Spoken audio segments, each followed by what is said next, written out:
Hello students, welcome to my YouTube channel learning at home. तो आज हम लोग पढ़ने वाले हैं क्लास 5th में आयतन। ठीक है, मैं यहाँ पे लिख देती हूँ क्लास 5th। ठीक है, हम लोग क्लास 5th की मैथ्स लगा रहे हैं, जिसमें कि आज का टॉपिक हमारा है आयतन यानी कि वॉल्यूम। तो वॉल्यूम में हम क्या पढ़ने वाले हैं, जैसा कि मैंने लिख रखा है, घन और घनाभ। ठीक है, तो घन की आकृति मैंने बना रखी है, घनाभ की आकृति मैं अभी बना देती हूँ। ठीक है, तो ज़रा देखकर बताइए, ये आकृतियाँ किसी के जैसे दिखती हैं क्या?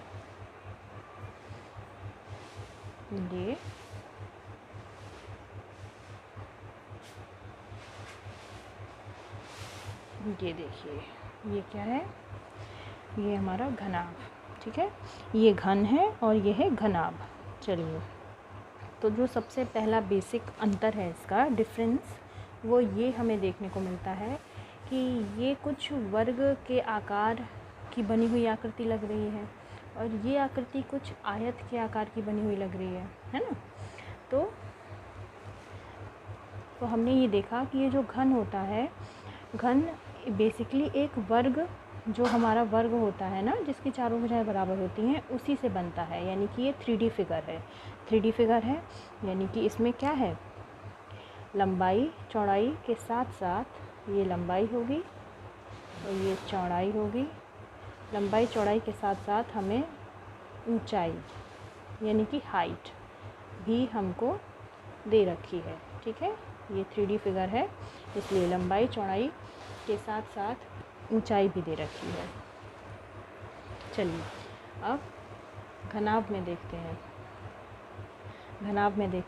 ठीक है, घनाभ में भी हमने देखा कि ये आयत की बनी हुई आकृति है और बेसिकली इसमें भी यह देखने को मिलता है कि ये 3D फिगर है और इसकी लंबाई क्या है, ये देखने को मिलती है, यह लंबाई।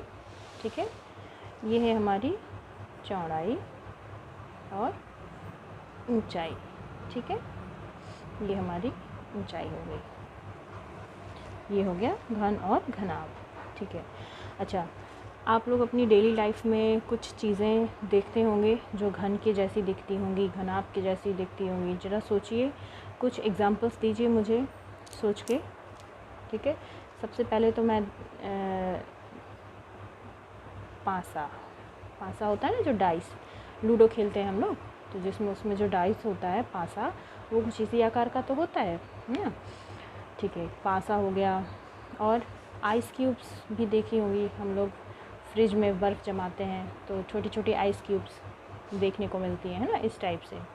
बॉक्सेस भी होते हैं कुछ हमारे इस शेप के, है ना, तो बॉक्सेस भी लिख लेते हैं हम लोग। ठीक है, अब घनाभ में हम लोग क्या देखते हैं, घनाभ की आकृति सोचिए, कुछ घनाभ जैसे कि जिस पे मैं लिख रही हूँ, है ना, ये नोटबुक, किताब जिससे हम लोग पढ़ते हैं, ये सब क्या होता है, घनाभ की आकृति का ही तो होता है। किताब हो गया, टीवी हम देखते हैं, है ना, कंप्यूटर हो गया, बॉक्सेस बोल सकते हैं हम लोग, जूते या स्लीपर्स कुछ भी ऐसे लेने जाते हैं तो जो डिब्बे हम लोग को मिलते हैं, वो बॉक्सेस क्या होते हैं, वो ऐसे ही तो होते हैं, दिखते हैं ना इसी आकार के, घनाभ के आकार के। ठीक है, चलिए, ये हो गया। तो अब हम लोग इसके आयतन की बात कर लेते हैं। हम लोग क्या निकालना है, इसका आयतन, घन का आयतन और घनाभ का आयतन। तो यहाँ पे देखते हैं हम लोग आयतन। घन का आयतन क्या होगा, आप लोगों को याद है वर्ग का क्षेत्रफल कैसे निकाला था हमने? वर्ग का क्षेत्रफल हम लोगों ने भुजा गुणे भुजा कर दिया था, क्योंकि उसमें दो भुजाएं थी, सिर्फ लंबाई और चौड़ाई। अब इसमें क्या, ऊंचाई भी है ना। तो हम लोग घन का आयतन कैसे निकालेंगे, भुजा गुणे भुजा गुणे भुजा। ठीक है, यानी कि भुजा का क्या कर देंगे, क्यूब 3 बार। ठीक है, ये हमारा क्या हो गया, घन का आयतन। घन का आयतन। क्या मिल गया हमारा? घन का आयतन भुजा गुणे भुजा गुणे भुजा। अब हम लोग घनाभ की बात करते हैं, ठीक है। घनाभ का आयतन।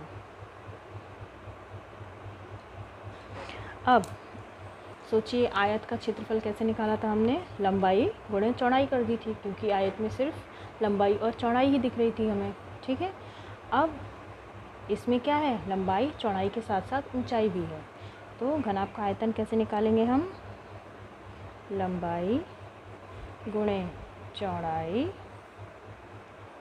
गुणे ऊंचाई, ठीक है। ये हमारा हो गया घन का और घनाभ का आयतन, ठीक है। चलिए ये हो गया। ये दो फार्मूले हमारे तैयार हो गए हैं, जिसके बेसिस पे आज हम लोगों को एक्सरसाइजेस करनी है, ठीक है। चलिए, तो एक चीज़ और, जो आयतन हम निकालेंगे और जो उसकी जो इकाई लिखेंगे, तो उस इकाई को क्या लिखेंगे हम? जो भी इकाई होगी, जैसे सेंटीमीटर में अगर दी होगी तो घन सेंटीमीटर,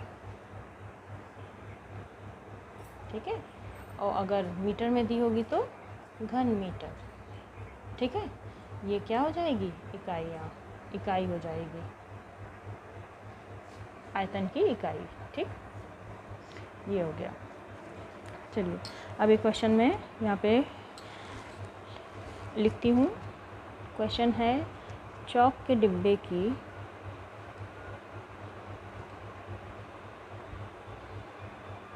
लंबाई चौड़ाई व ऊंचाई कितनी दी है? 8 सेंटीमीटर है। तो क्या करना है? चौक के डिब्बे का आयतन बताओ।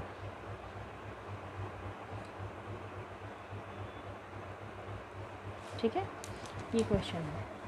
चौक के डिब्बे की लंबाई चौड़ाई और ऊंचाई 8 सेंटीमीटर है, तो चौक के डिब्बे का आयतन बताओ। ठीक है, लंबाई चौड़ाई और ऊंचाई तीनों 8 सेंटीमीटर है, इसका मतलब कि वो एक घन है, ठीक है, जिसकी लंबाई चौड़ाई और ऊंचाई तीनों बराबर होती हैं। तो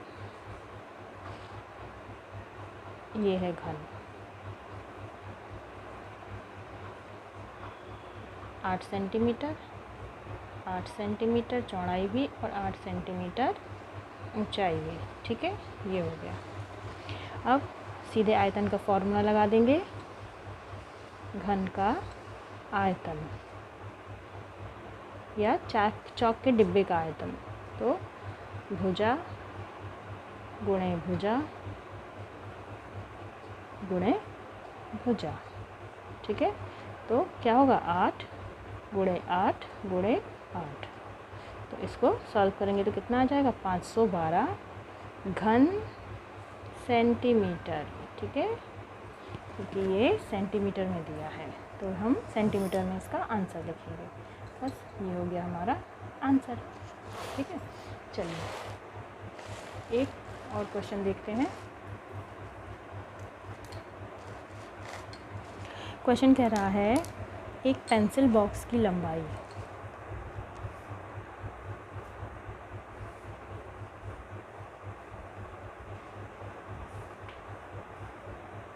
20 सेंटीमीटर, चौड़ाई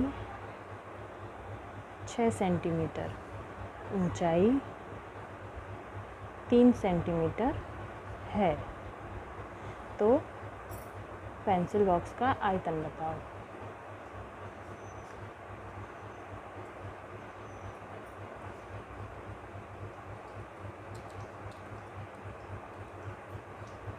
चलो, तो पेंसिल बॉक्स की लंबाई कितनी है? लंबाई है 20 सेंटीमीटर। चौड़ाई कितनी है? चौड़ाई है 6 सेंटीमीटर। ऊंचाई कितनी है? ऊंचाई है 3 सेंटीमीटर, ठीक है। लंबाई चौड़ाई ऊंचाई दी हुई है, तीनों अलग अलग हैं, इसका मतलब कि ये घनाभ है, ठीक है, घनाभ है। तो एक बार हम बना लें चित्र। कैसे? ये देखिए,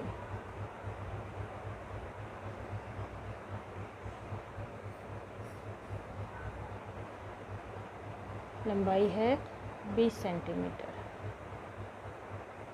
चौड़ाई है 6 सेंटीमीटर, ऊंचाई है 3 सेंटीमीटर। ये हो गया। ठीक, आयतन, आयतन निकालेंगे तो क्या करेंगे, बस तीनों का गुणा कर देंगे, लंबाई गुणे चौड़ाई गुणे ऊंचाई। ठीक है, तो क्या हो जाएगा हमारा 20 गुणे 6 गुणे 3। ठीक है, हम लोग क्या करेंगे, लंबाई गुणे चौड़ाई गुणे ऊंचाई करेंगे, तो 20 गुणे 6 गुणे 3। ठीक है, ये हो गया। अब क्या, इनका गुणा कर देंगे, तो 6 दूनी 12 यानी 120 और 3 12 का गुणा 3 में 12 3 36 और 1 0। ठीक है, घन सेंटीमीटर। ये हो गया हमारा पेंसिल बॉक्स का आयतन। ठीक है, ये क्वेश्चन हो गया एक। ठीक है, एक चीज़ और आप लोग ध्यान दीजिएगा कि अगर कोई भी क्वेश्चन में लंबाई चौड़ाई और ऊंचाई दे रखी है तो इस बात का ध्यान रखिएगा कि तीनों एक ही यूनिट हो, यानी तीनों एक ही इकाई हो। अगर सेंटीमीटर में लंबाई दे रखी है तो चौड़ाई भी हम सेंटीमीटर में मतलब होनी चाहिए और ऊंचाई भी सेंटीमीटर में होनी चाहिए। अगर तीनों में से कोई भी एक या दो अलग इकाई है तो हम क्या करेंगे, पहले तीनों इकाइयों को बराबर करेंगे। ठीक है, फिर उसके बाद हम इस फॉर्मूले में रखेंगे। ठीक है, ये नहीं कि हमने 20 सेंटीमीटर लिख दिया, 6 मीटर लिख दिया और 3 मीटर लिख दिया, नहीं। अगर ऐसा है तो या तो सारी सेंटीमीटर में बदलिए तीनों इकाइयों को, या फिर तीनों को मीटर में बदलिए। ठीक है, सारी इकाइयाँ एक समान होनी चाहिए। फिर ही हम इसके बाद फॉर्मूले में रख के उसकी वैल्यू निकालेंगे। ठीक है, चलिए, ये हो गया। क्वेश्चन है, पानी की एक टंकी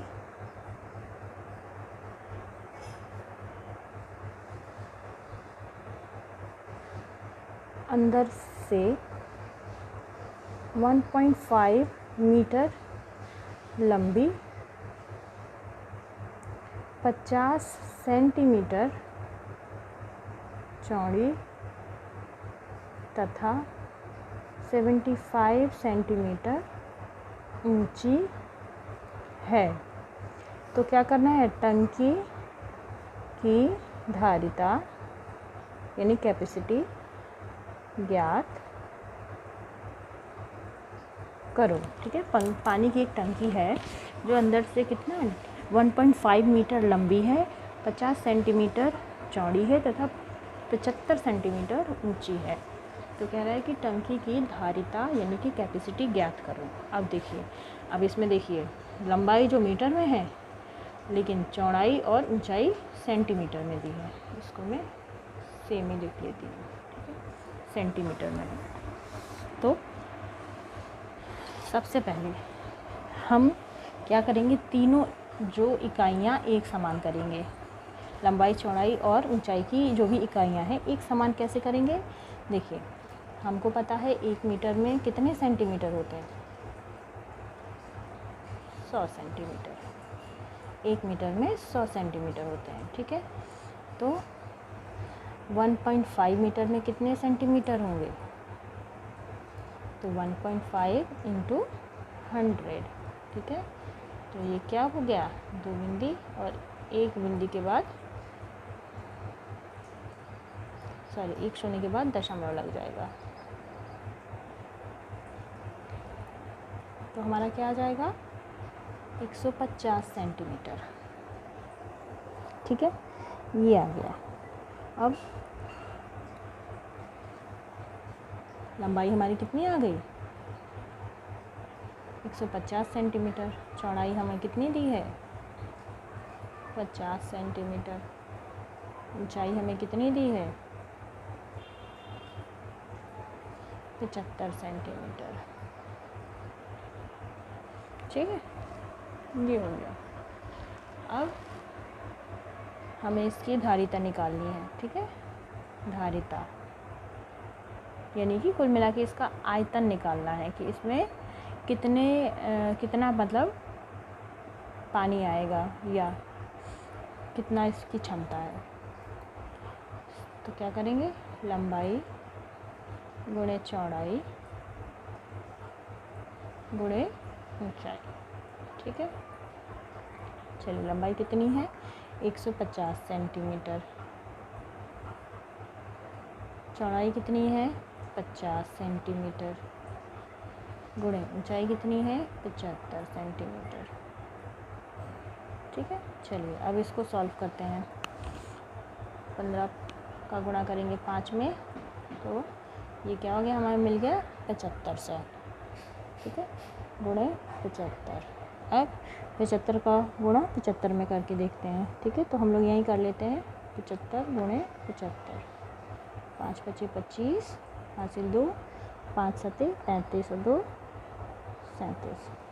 ठीक है, 7 × 35, हासिल 3, 7 × 7 = 49, 50, 51 और 52, 5, 12, चलिए 6 और ये 5। ठीक है, ये आ गया, कितना आ गया 5625। एक बार क्रॉस चेक करना हो तो क्रॉस चेक कर लीजिए। 25। ठीक है, ये आ गया हमारा। तो हम क्या आंसर लिख देंगे, यहाँ लिख देते हैं 5625 घन सेंटीमीटर इसकी धारिता होगी। यानी कि इसमें कितना पानी आएगा 5625 घन सेंटीमीटर। ठीक है, ये हो गया हमारा आंसर।